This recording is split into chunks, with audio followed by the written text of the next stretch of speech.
Atenção, vai começar agora uma teleaula de ensaios de materiais do curso profissionalizante. Este módulo tem um total de 25 aulas. Hoje, você vai assistir a teleaula número 3. Bons estudos!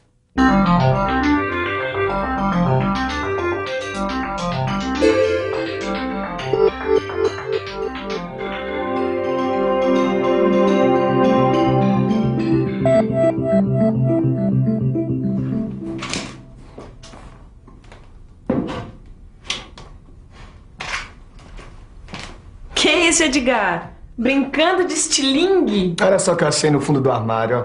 Meu velho companheiro de infância. Ah, eu não gosto desse negócio de criança ficar acertando os coitadinhos dos passarinhos, não. Ah, Nilson, eu também acho isso um horror. Eu não acertava em passarinho, não. Eu utilizava isso aqui, ó, pra acertar em lata de óleo que eu usava como alvo. Mas o que foi? Deu saudade da infância? Não, é que eu tava olhando pro meu estilingue e fiquei pensando aqui em ensaio de tração, viu? Claro, Ed, você tem razão, olha só. Quando eu faço tensão nesse elástico, ele se deforma todo. É. Inclusive, na teleaula de hoje, a gente vai interpretar o diagrama tensão-deformação e também vamos ver quais são as propriedades determinadas no ensaio de tração. Se você quer continuar acertando sempre na mosca, não saia daí, que a nossa teleaula já está começando.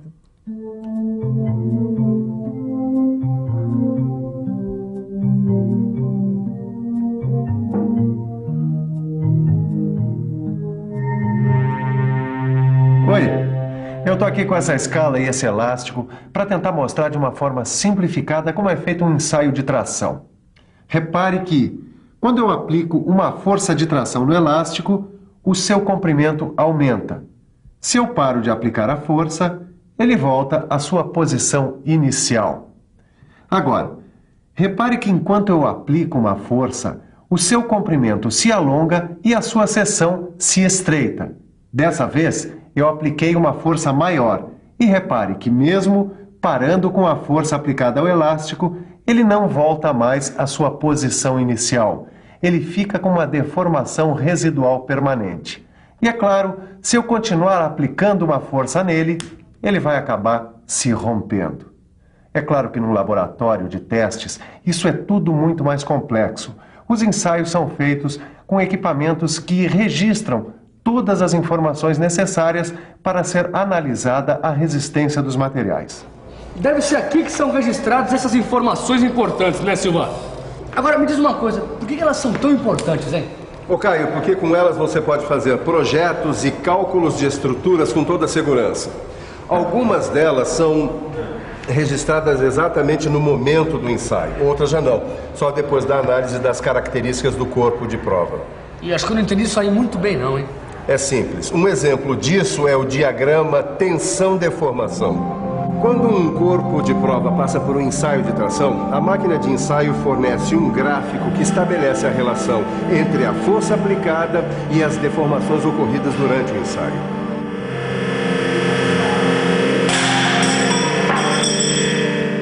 Peraí, agora que acabou o ensaio, qual é o próximo passo, hein, Silva?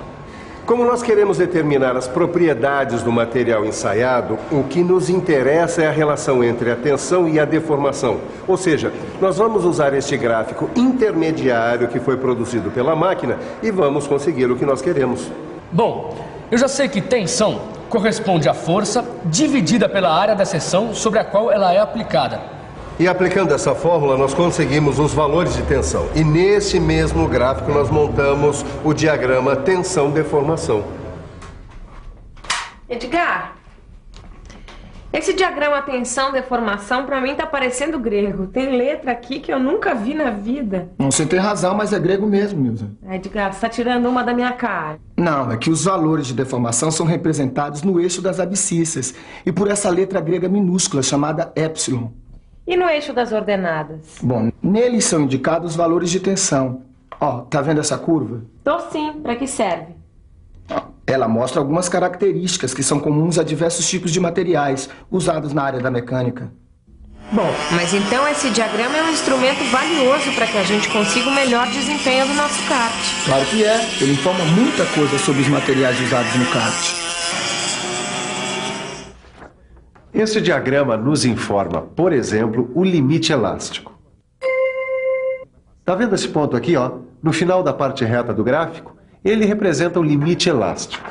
Tudo bem, você deve estar aí se perguntando, mas o que é esse limite elástico? Lembra da experiência no início da nossa teleaula? Quando a certa altura eu parei de fazer força sobre o elástico e ele voltou à sua posição inicial? Pois é, limite elástico é isso. Se o ensaio for interrompido antes desse ponto e a força de tração retirada, o corpo volta à sua forma original. E o interessante, Caio, é que na fase elástica os materiais obedecem à lei de Hooke. Quer dizer, as deformações são diretamente proporcionais às tensões aplicadas. E o que quer dizer isso, diretamente proporcional? Quer dizer que as deformações aumentam na mesma proporção que a força aplicada. Bom, quer dizer então que se eu aplicar uma força de 10 newtons por milímetro quadrado e o corpo de prova alongar 0,1%, se eu aplicar uma força de 100 newtons, o corpo vai alongar 1%. Aí tá aí. Gostei desse Hooke. Agora, como é que ele chegou nessa lei, hein? Em 1678, o cientista inglês Robert Hooke descobriu que uma mola tem sempre a deformação epsilon proporcional à tensão aplicada T. Daí ele desenvolveu a constante da mola K. Foi assim que ele chegou à sua lei de Hooke. Edgar, você já imaginou como é que seria se o Hooke não tivesse descoberto essa lei? Bom, e com um montão de molas que a gente usa no nosso kart, ia ser um Deus nos acuda para encontrar a mola correta. Bom, isso é sem calcular a constante, né? Mas ainda bem que a gente pode usar o módulo elasticidade, ó. Como é que é isso, hein, Edgar? Ó, na fase elástica, se nós dividirmos a tensão aplicada pela deformação em qualquer ponto, nós vamos encontrar um valor constante que é o módulo elasticidade. E como é que se representa matematicamente essa relação? Por essa expressão, sendo que o E é a constante deste módulo de elasticidade. Na prática, Edgar, o que isso tudo quer dizer? É que o módulo de elasticidade indica a rigidez do material. Ah, acho que eu entendi. Quanto maior o módulo, menor vai ser a deformação elástica resultante da aplicação de uma tensão e mais rígido vai ser o material.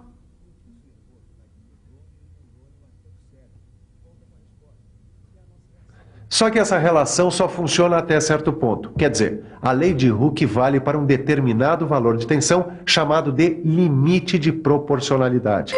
A partir desse momento, a relação entre tensão e alongamento deixa de ser proporcional. E é fácil visualizar quando isso acontece.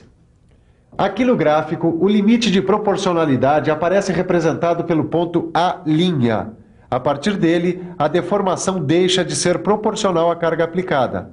A partir desse ponto, o corpo começa a se comportar de uma forma diferente. É o final da fase elástica. Mas se é o final da fase elástica, o que acontece com o corpo? Ele entra na fase plástica e nessa fase a deformação do material é permanente. Ah, entendi. Mesmo que a força de tração seja retirada, ele não volta à sua forma inicial, é isso? Exatamente. Só que no início da fase plástica ocorre um fenômeno chamado de escoamento. E o escoamento é caracterizado por uma deformação permanente do material sem que aconteça um aumento da carga. O que ocorre é um aumento da velocidade da deformação. Repare aqui no gráfico que durante o escoamento a carga oscila entre valores muito próximos uns dos outros. Mas depois que acaba o escoamento, o que acontece? Bom, aí vem o encruamento. Encruamento. E o que é isso? Bom, encruamento é um endurecimento provocado pela quebra dos grãos, que formam material quando deformados a frio. Ah, acho que eu entendi. Como o material resiste cada vez mais à força de tração aplicada, é necessário que exista uma tensão cada vez maior para que ele se deforme. Exatamente. E é justamente nesse ponto, né, que a tensão recomeça a subir. Tem que atingir um determinado nível, que é chamado de limite de resistência. Ó, dá uma olhada aqui.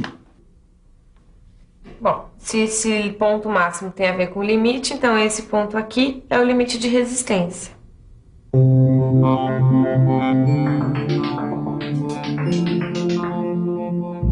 Para calcular o valor do limite de resistência, basta dividir a força máxima pela área da seção sobre a qual esta força é aplicada.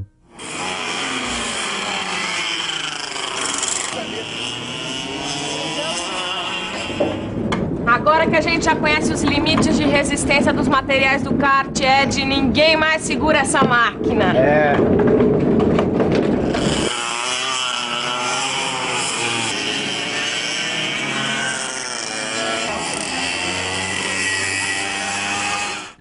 Continuando com a tração aplicada a um corpo de prova como esse, o seu material vai se romper num ponto chamado limite de ruptura.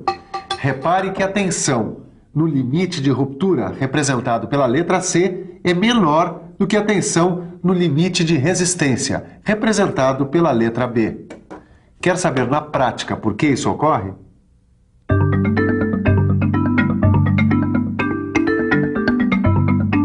Isso acontece, Caio, por causa da diminuição da área do corpo de prova depois de atingida a carga máxima. Ficou bastante fino o ponto onde partiu, né?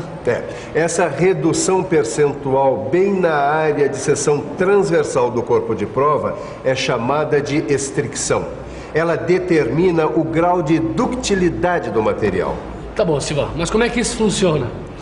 Quanto maior for o percentual de estricção, mais dúctil, quer dizer, mais deformável é o material, entendeu? Entendi, mas mesmo assim eu preciso de uma boa revisão. E atenção, se liga aí que é hora da revisão. Na teleaula de hoje você ficou sabendo como interpretar o diagrama tensão-deformação e ainda aprendeu as diversas propriedades determinadas no ensaio de tração. Bem, para ficar bem afiado na interpretação do diagrama tensão-deformação, você tem que praticar, hein? No seu livro você encontra ótimos exercícios. Então, mãos à obra e até a próxima. Tchau.